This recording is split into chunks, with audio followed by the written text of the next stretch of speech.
everyone. Today I'm going to be reviewing the third studio album by Canadian electronic wizard Grimes, also known as Claire Boucher. That is her real name. This is her third album, however. It's kind of like her first in some ways, as it was the first one that really gave her any mainstream attention. Her first two records, How Faxa and Jedi Primes, were released in 2010 and were a lot more under the radar. Visions, which was released on January 31st, 2012, is an album that gave her that kind of critical acclaim that I think she was always destined to achieve, with also using a very same abstract electronica that is very gothic and very punk, and not really making something that's very radio friendly. Whereas her latest record, Art Angels, is kind of in the complete opposite direction. It's still very, her, it's very DIY, it's very electronic, but it's chasing pop melodies, which is something that's unique and different, but it's not entirely something that Grimes was always, her earlier records were pointing her in that direction. This is definitely a record that bears repeated listens. There were several songs that jumped out at me way back when it first came out. I ended up finding out about her right around when Oblivion's music video came out. I remember checking it out in 2012 and being like, this is pretty cool, but also very strange. And it was a little bit beyond my scope of taste at that point. I was still kind of listening to a lot more mainstream stuff. So it was a little bit of a learning curve for me trying to adapt to a more experimental artist like Grimes, who is definitely not easily accessible and is definitely not for everyone. Some people will think her very high-pitched vocals are hard to listen to. They're definitely hard to understand. There's definitely a lot of mumbling and not a lot of enunciation in terms of the way she chooses to sing and pronounce her words, but I don't have a problem with the way her voice sounds. She can create really eerie sounds with her own voice, and this album was created completely DIY, just on GarageBand on Apple, using, a keyboard setup and just like very low budget, very easy, kind of readily accessible tools that almost anyone who has a laptop computer can create music from. So it sounds as though this album was created in sort of a manic 2-week period, so to speak. She was basically like locked away, or maybe it was 3 weeks. She was basically in Montreal, where she is from, and she just basically locked herself away in her apartment and basically surrendered to this creative whims, and talks back retrospectively about this time being not so healthy for her. Obviously, this was a point where she was feeling rushed by her record label, so she was like, I have to release something by this date, so I have this specific amount of time where I just have to lock myself away and literally draw all the curtains and just like be super hyper focused on making music, and I can't do anything else. I can't even feed myself enough. I can't sleep. This is not necessarily the healthiest way to make music. Yes, sometimes these manic creative episodes can create some amazing stuff. She definitely felt as though she was channeling inner spirits, channeling other dimensions, so to speak. There's a very trippy psychedelic aspect to this record, and it is aptly called Visions, which would harken to the idea that a lot of these ideas came to her very, very late at night when she is probably tripped out on a lot of drugs, and definitely a lot of lack of sleep going on to create what is a very sonically all over the place record that has moments where it is hard for me to really pay much attention, but where it really hits its mark, it is an amazing electropop and also dreamwave record. Dreamwave is something that she experiments with, but she never really fully brands herself as, or dream pop, which is another way to describe it. But this is sort of that, ecstatic, euphoric pop element that comes through in the synthesizer work, in the beat structures. There's also a little bit of hip-hop imbued in there, some R&B tendencies. So she's drawing from a lot of different areas. Of course, there's some classical stuff thrown in there. Very all over the map, but it is a very synthetic sounding record. She wanted to use like the violin and stuff in other records more. This record was very much about like just what can you do with a keyboard? What can you do with vocal manipulators? How much can you make out of literally nothing? And to be a fly on the wall during the creative process for this record would have been quite something. The album opens up with the intro song, Infinite Love Without Fulfillment. This song runs through a very propulsive electronic beat as we get sort of accustomed and introduced to her high-pitched, chipmunk-sounding voice as she starts to harmonize and loop over herself. As the song kind of slowly grows to form a melody. Now, these kinds of songs are very unique for the fact that you really cannot predict where they're going to go. The key structures and everything are all kind of out of whack, so to speak, to points where it sounds like she's out of tune or out of pitch with the actual instrumental that is backing it or her own voice. There is a lot of dissonance there, and of course that is intentional.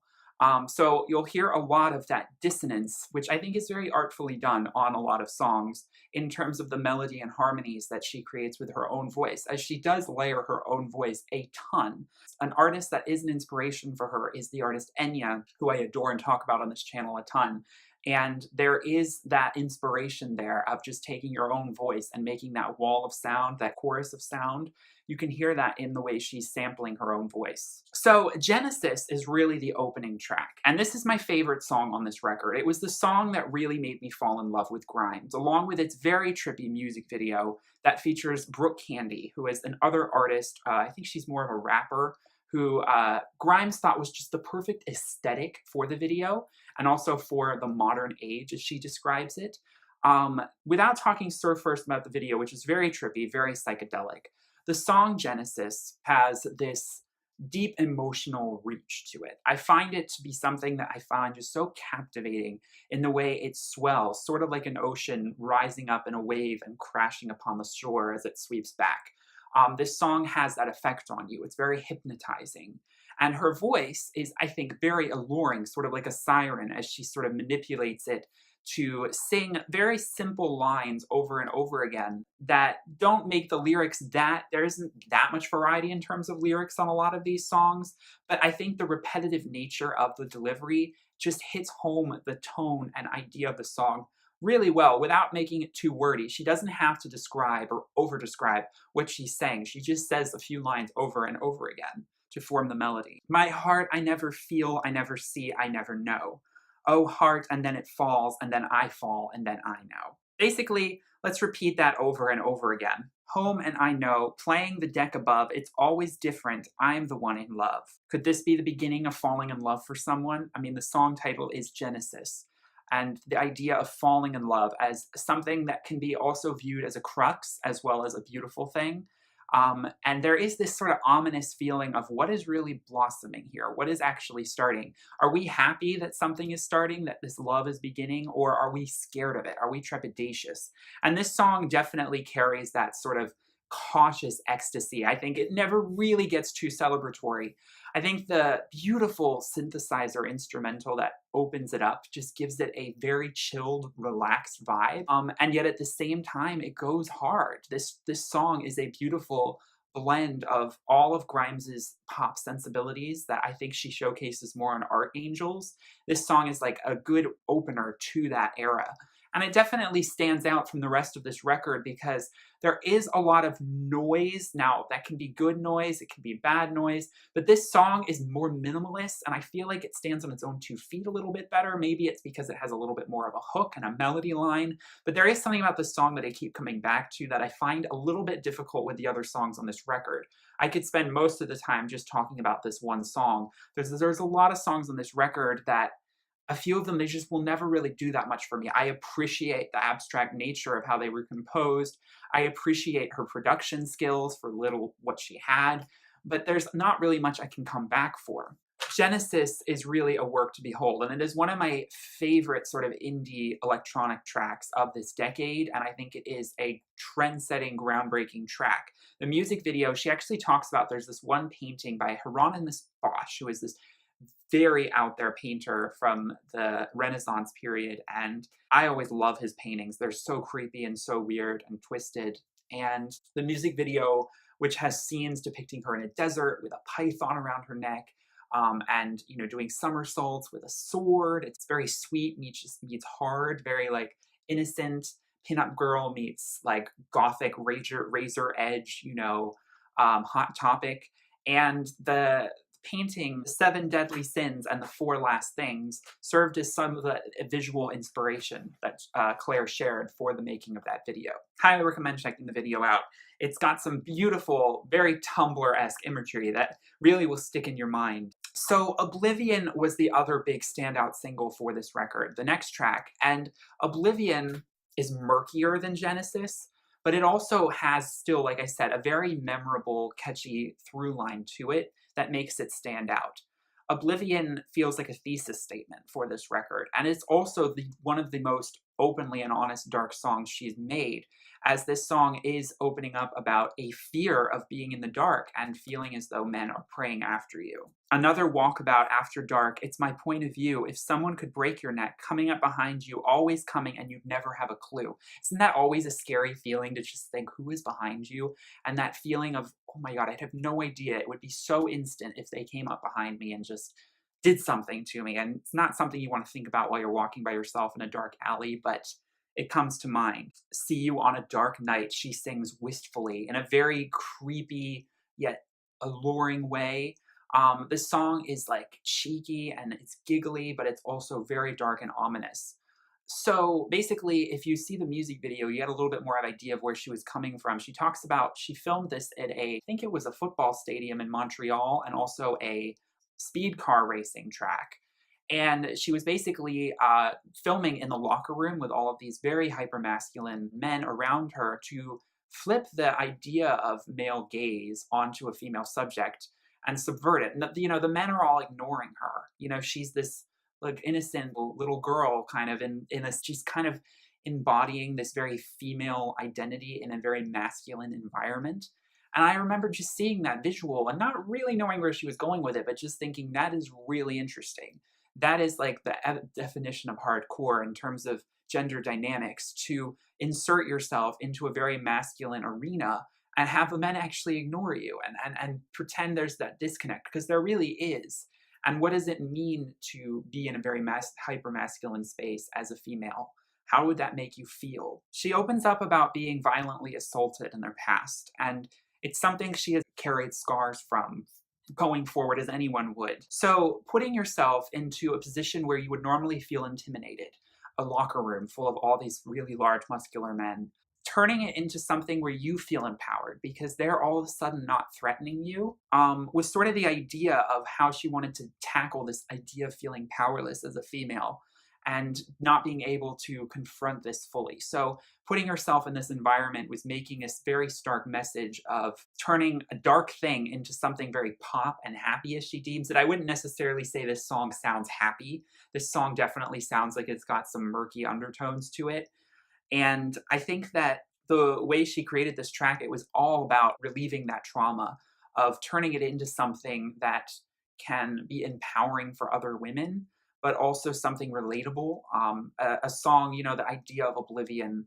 I don't necessarily know where she was going through with that title, as she doesn't actually reference it in the song lyrics itself. But maybe that feeling of powerlessness can feel like this endless kind of chasm. And she was kind of fighting against that, like that dark, gaping hole in front of her that could be fear of ever being around men ever again. She wanted to overcome that feeling of oblivion, so that was why the song needed to be created, and she needed to insert herself powerfully into these masculine-dominated spaces. That's how I believe it was to be interpreted, and we actually watched it in one of my art college classes in my art school I went to, because it was just, there was so much to dissect in terms of gender dynamics. It's a beautiful, eerie song for sure, with loads to unpack. Track 8 is another shorter song. It's only a little under 2 minutes. It has a very industrial backing to it. Again, going off a bit more of the intro track, it's a lot more her just sort of riffing off her very Alvin and the Chipmunks sounding vocals to a very propelling electronic beat. Again, there's not a whole lot that I come back to with these songs. I mean, they are a little bit shorter, so they just sort of fall by the wayside for me. Not a lot of meaning is derived from it. Why is it called 8? The lyrics are completely indecipherable. And the the replay factor isn't high for me, I will have to admit. The lyrics are try this, over and over. It's always something. I know you're running and we know. I feel my heartbeat. You tell me nothing. You tell me nothing in this town. Go where you want to go. When you get there, you'll be wishing you were by the phone. Go where you want to go because the sky is lifting and I can't stop drifting along. The lyrics are extremely vague, not really setting a scene, just describing instances. Like, it's always something. Well, what do you mean by that? You tell me nothing. Well, you're not really telling us a lot by these lyrics, but that's the sort of beauty of the disconnect. She's not ever getting hyper specific in the lyrics for any of these songs. If it's autobiographical, you really have to reach for it. She's really just placing poetic phrases in unique constructions to add intrigue, but a lot of the times it feels like the lyrics are very second place to the actual sonic elements of these tracks. Like to the point where you almost don't really need to listen to the lyrics or understand language they're being sung in, because you get more of the emotional weight, I think, from a lot of the actual sonic energy that you're feeling and hearing in these tracks. Circumambience is a track that she cites Mariah Carey as a huge inspiration for her music, and you definitely hear that. There are some beautiful high trills that she does towards the end of this track. This song feels like a classic pop diva melody, kind of hidden amongst a very alien electronic, shouty sing-song kind of chorus structure. There's a lot of her voice kind of ricocheting around the production where it's coming at you from all angles and you feel a little bit like you're under attack. And it definitely has this melody line that's carrying through it underneath. So it's an interesting blend of pop with electronica that's very alien sounding and very foreign to your ears, especially upon first listen. But it's a song that really starts to form and mold over time, like a lot of these songs do, to something that actually feels quite pop. And again, I can see the precursors to work that she'll do later on in Art Angels in songs like Kill vs. Maim, World Princess. I can hear those influences already being burgeoned in tracks like Circumambient. A lot of the lyrics are just, hey, I'm a ready to say, working to the bone all day. It's, again, like I said, lyrics are very secondary in the case of just being vocals to satisfy the rhythm or the fact that there needs to be words there. But do they really need to mean that much? I'm not saying that they don't mean anything. I'm just saying there's not a lot of room for us to be invited into that world. All about the sonics. Vowels, Space, and Time is a perfect example of the dreamwave electronica that I was talking about. There's this beautiful, rippling, cascading electronic keyboard riff that carries the propelling synths, and she sings a very melancholic melody. There's a tinge of sadness to this song that you can hear, even though it's very discordant at times. It sounds very similar in aspects to another song, Be a Body, which is coming up. So there are elements of similarities in the sonic structure of the synth work. There's one lyric that really stands out because it's very specific and very beautifully written. Being myself makes me feel like I can't touch the ground. Here on the earth makes me feel like I can't get the sound. Being myself makes me feel like I know who you are. Boy, you can be with the words who you are. So the idea of limitless understanding of things when you find out who you really are, it's like all tied into your internal kind of perspective. Very wise. Being yourself is actually a very difficult thing to do on every occasion in your life. So it's that superpower that you have, and the way she's hearkening being yourself to like a superpower, like flying. I can't touch the ground. And also being closer to this boy, this love interest, than, when she was putting on all these facades. It's so true, and it may not always seem like that's the case, but it definitely is. So Grimes herself has stated that she does view this album has a lot of filler material, and to be perfectly honest, I know a lot of Grimes fans disagree with her very ardently about that, but I kind of have to agree. Maybe it's just because I am so much more from a pop music perspective, but these shorter 2-minute songs are just not doing anything for me. They're not like classed as interludes, and there are just too many of them on the record, and I understand the experimental element, but it really does just feel like she's a little bit on autopilot, and there's not anything really in the lyrics besides vague phrases. I know some Grimes fans are really going to come at me in the comments about that because I know some people just love that experimentation. I think it's great. The album is all over the place in a good way, and I will say that, again, maybe listening to it in a whole like I am doing now, which I actually had never done before. I'd only heard snippets or like certain songs. I can see how these longer songs then go into shorter, then longer, shorter, then longer. It kind of fits into this framework, and you get these beautiful, when you get the real melodies, they're almost stronger amongst all the other songs that aren't full of melodies. Maybe that's a way to describe it. But yeah, I would love to understand a little bit more where Visiting Statue came as a title, because these song titles, Circumambient, Visiting Statue, these are amazing song titles, but it's a loose concept. It's a loose abstract concept, and you have to conjure it all up and put everything together in your own head because she's not giving you very much. Which a lot of great artists do, and they make them very surrealistic, abstract concept artists.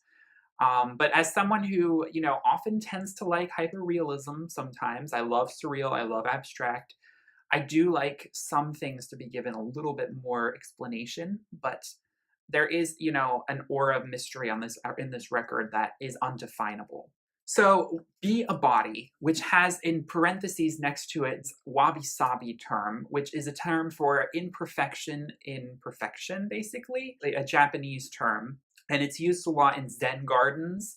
I do get a very Buddhist Shinto undertone to this song. I already talked about how the synth structure sounds very similar to Vowel, Space, and Time. This song, it just builds and it becomes something very chaotic and yet contained. I don't know how else to describe it, but the way she matches her vocals with the synth work is just exquisite. And I definitely will praise this song. It feels very meditative and transcendental. Don't want peace of mind, don't want a man, what a sight, because I want to call home. I close my eyes until I see, I don't need hands to touch me, be a body. I get this idea of embodying a presence or an essence, and that's very in tune with what meditation and Zen Buddhism is all about, finding your center, really feeling what it's like to be a body, to be present in the moment, to empty your mind of confusion or distraction. These are all coming into, the idea of I close my eyes until I see. I close my eyes so much, I meditate till I can really see without actually needing to use my own eyes, seeing in a deeper sense. And I don't need hands to touch me, to feel the bodies around me, to feel all of the spiritual energy that is coming from this meditative trance that I'm in. It's a wonderfully blissful, euphoric track. I highly recommend it. Color of Moonlight, in parentheses, Antiochus, featuring the Doldrums. This was a song that took a little while to grow on me, but once it did, it was stuck in there. There is something rhythmically kind of ritualistic about this song that I kept repeating in myself like a mantra. So I'm learning this is the first time I've ever looked up lyrics to any of her songs. I always thought it was what's on the road, and I can't say. But it's actually all is on the room. All is on the room, and I can't say. And it fills up the dark, and it fills up the dark like a new day. So that doesn't really make much sense to me. But you know what? Doesn't matter. Because this is one of those instances where the lyrics I felt were really cutting and poignant. I felt like this song was speaking towards an understanding of the future and the abstract nature of it, how it's still all unformed, because there's this trepidation in this song.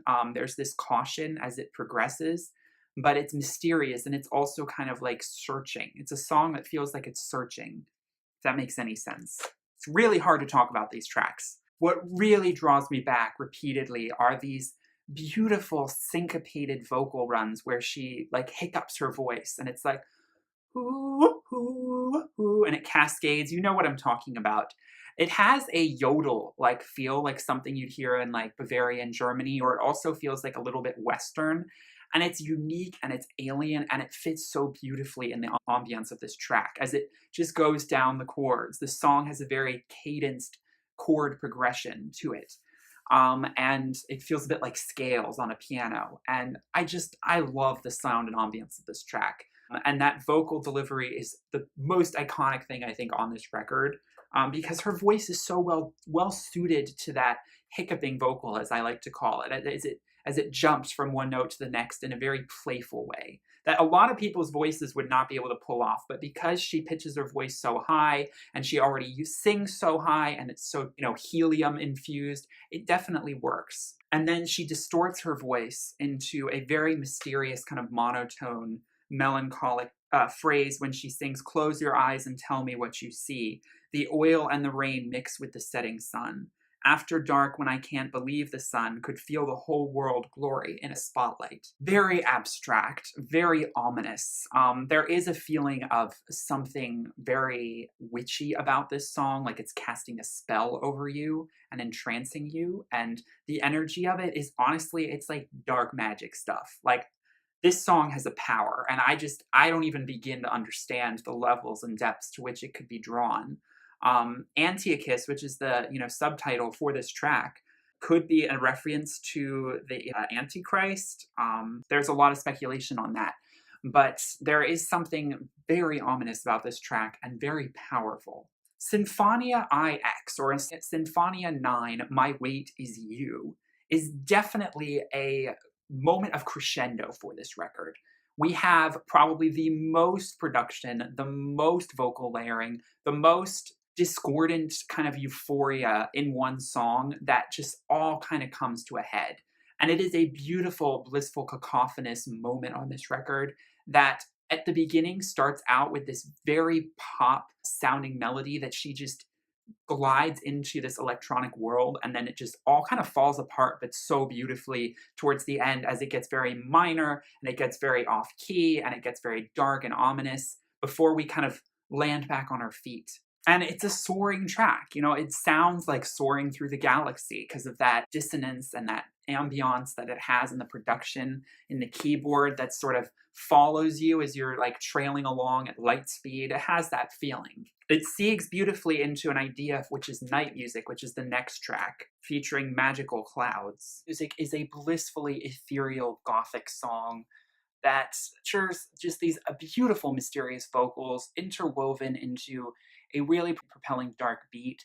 I love the vocal manipulation that she has, where it's very like under her breath and it's very mysterious and witchy. Like I said, major witch vibes on this track. Very magical, very mysterious. So magic with a K. We're getting into, you know, pure fantastical, sort of witchy, ethereal music here. And night music is a perfect way to describe it because it is very dark, very ominous, and very deep, and very powerful.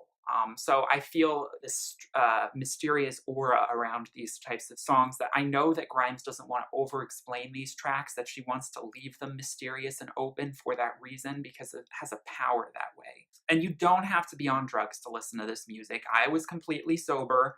I know that this music is alluring to that kind of idea, each his own, but that's just not my own thing. I feel like I can get very high off of just music and art and just being one with all of that. I don't need drugs to get high and experience a creative headspace. On Skin, one of the longest tracks on this record, we have a little bit of everything in the mix. The song morphs and changes as it progresses. None of these songs have a traditional song structure for the most part, except for maybe Colors of Moonlight and maybe Oblivion, because they're a little bit more pop oriented. But this is a song that, again, really digs deep in terms of the sonic element. There's so much multidimensionality in the production. Soft skin, you touch me within, and so I know I can be human once again. I know you're faced with something that could consume you completely. Soft skin, you touch me once again, and somehow it stings because I know it is the end. There's an idea of intimacy being a difficult thing. I hate that you're leaving, so why don't you talk to me? You act like nothing ever happened, but it meant the world to me. And you can't see the weight in the trees, see the weight of the leaves, see the weight of my heart. Soft skin, I'll have you be near my heart until I feel human. I get an idea of someone who's having a little bit of trouble with intimacy and understanding, you know, maybe there's a disconnect with her partner and she's wanting to satisfy the partner, but she's worried that she's not giving enough. And she doesn't feel human because of it. I don't, this might be pulling at straws. But I get the idea that, you know, you touch me within. It's not necessarily you're touching me physically. You know, it's like I feel touched just being with you. So I know I can be human once again. And I feel human. I'm reminded that I'm human when I'm with you because intimacy and is a very carnal thing, you know, and we're supposed to be very biologically, you know, in love together, not just in terms of like on a similar vibe or headspace. And I know you're faced with something that could consume you completely. So you're faced with the idea or prospect of sex. And I know that that's going to be really exciting for you. But I'm a little disconnected from that. Like, I'm not entirely sure if I'm feeling it in that way. Like, I'm feeling love on a different level. And I don't know how to translate that to you without making it sound like I'm not interested in you. Because I have sexual issues. That's sort of something I'm getting. Maybe it's me interpreting my own issues with sexuality into this song. But, you know, again, the idea of skin as being something more than just intimacy, you know, like the idea of you being touched in a different way than just being touched in the normal sexual way, is what I'm getting at in the way she's talking about this track. You act like nothing ever happened, but it meant the world to me. So basically, from your perspective, we never had sex, and that was like a big downer for you, and you were like, why did this never go anywhere? But you never understood that to me, we had sex a million times in my head. Like we were so close just being together, you know, and being on that same wavelength and having these great conversations and feeling that romantic love. And you just never saw it that way. That's the vibe I'm getting. That's how I'm choosing to interpret these lyrics. Maybe I'm wrong, but I definitely felt like with this song I wanted to dive into that because it's not easy to dive into these songs and dissect them like that, but I felt like she was giving us in this song actually enough info for once that I felt compelled to do so. So the outro is called Know the Way. It's another short song. It opens with just some beautiful cascading water, which is quite different. You know, this is an organic sounding song. You know, we're so used to synthetic sounds and we're all of a sudden getting ambiance, which is very different. And this beautiful guitar instrumental that leads us in as she very softly closes out the record with just some nicely sung lyrics that aren't, you know, heavy-handed. This is a very soft and mellow track, which is not something we get a lot of on this record. It reminds me a lot of Life in the Vivid Dream from her Art Angels album, a beautiful short song, although the lyrics are more obvious and more enunciated on the latter song that I just mentioned.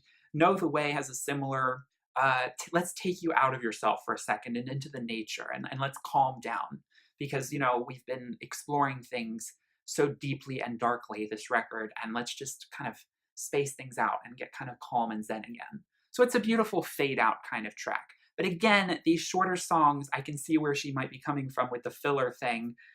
They just maybe feel like they should be fleshed out into larger songs, like they're ideas that weren't fully formed. That's a big issue I have with this record. There's not a lot of songs that I'm like, I have to listen to this again. But there are ones that I do come back to over and over again, like Colors of Moonlight, Be a Body, Genesis, definitely three big ones, Symphonia IX, as well as Circumambient and Skin. Those are highlight songs for me. That have, you know, pop sensibilities. They're very dark, very twisted, very experimental, very avant-garde, but also have traces of her pop inspirations that she always talks about, and are really good stepping stones in her career towards what was Art Angels, which I loved that record. If you haven't checked out my review of Art Angels, I'll link it in the description as I have reviewed it. This is the second Grimes project I have reviewed on this channel. I have not reviewed her first two albums from 2010. I may do so, but I wouldn't hold your breath. I've got a lot of stuff I want to get through first, so maybe that'll come. But I definitely needed to review this record as it had been requested, and I definitely wanted to get my thoughts on this very abstract, very, very out there record that is very spacey and transcendental, but there's a lot to unpack. Again, she did maybe rush release this record, and that's why it feels a little incomplete in parts, but sometimes there's beauty in that sort of instantaneous, frenzied, creative spirit. So you sort of throw a lot of paint on the wall, very Jackson Pollock style, and just sort of see what sticks. And in some cases, we get masterpieces, and in other cases, it's just paint on a wall, you know? The idea behind it is endearing, but I don't think it always pays off. But ultimately, it takes you on a trip, and I don't need drugs. I mean, these are my drugs. These kind of tracks are my drugs. I don't need drugs to appreciate them. So I hope you enjoyed this review of Visions. Please let me know in the comments what your favorite songs were. And like I said, check out my Art Angels review and just linked it in the description if you haven't. Any Grimes fans stumbled upon this channel, please give this video a like and subscribe and hit that notification bell for more videos if you want. Thank you guys so much for watching. I love you so much. Peace, love, and light. Bye.